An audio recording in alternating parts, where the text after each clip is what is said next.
like playing a witch? It's great. Now you play kind of the naive witch. Yeah. So did you have to tap that? You don't strike me as being terribly naive. Oh, oddly enough, I think I'm much more naive than I let on to be. You know, she's a smart, naive girl. I think she just chooses to look at the good in people. I mean, it must have been a phenomenal experience to make this movie. It was pretty much a once-in-a-lifetime experience, but also, you know, it felt like I was coming back home. Sam Raimi is a director I've worked with 4 times, so it felt like I was working with family, I guess. You play a beautiful, good witch. You're the good witch that we all know. What was that like?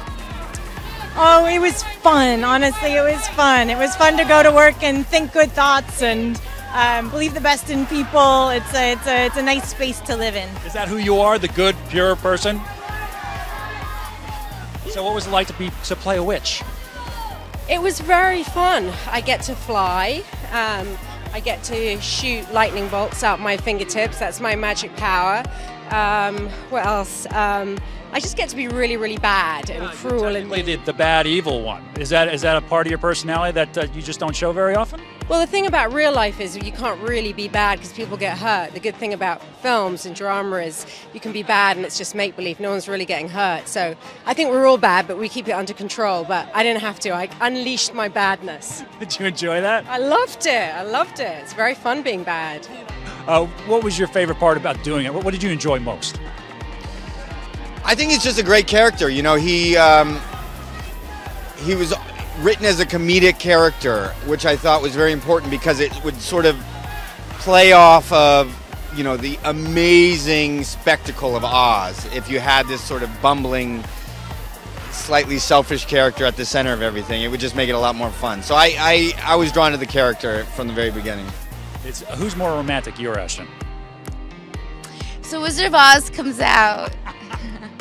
Answer the question. Well, come on, no. Valentine's Day is tomorrow. It is tomorrow. What are you doing on Valentine's Day? Rob's just trying to get things fit in.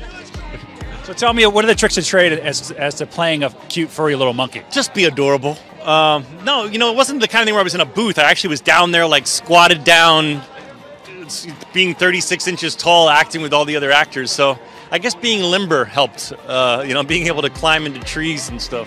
You know, this story's been around for 113 years now, and it's the American kind of Iliad. You know, it's something everybody knows. It's a adventure story, and it's just a continuation of something kind of amazing. So I'm looking forward to seeing what Sam Raimi did with this incredible story, and seeing James as Oz. He was so wonderful to work with, so I think he's fantastical. Okay, that's the first firm plan that we've got that James was fantastical. He's fantastical, yeah. What's so fantastical about working with him? He's just an actor's actor. He's an artist, utterly and completely, and he's so game. Like, if you have an idea, he's like, let's try it, let's do it, let's play. It's like being a kid. It's wonderful. What was the most challenging thing about making this movie? It was difficult working in a world that didn't exist, that the artists all had to create in post-production. Not that we didn't have a lot of sets, but so much was left to the actors' imaginations that it was really a game of imagining what would be there when the film was done in every scene that we did. What was the most challenging part of it? To me, that makeup, yeah. How long were you in the makeup chair? About 2 hours. 2 hours? Yeah. You're a pretty guy. You don't need that much makeup. I know. I don't know why they did it. I thought I looked good.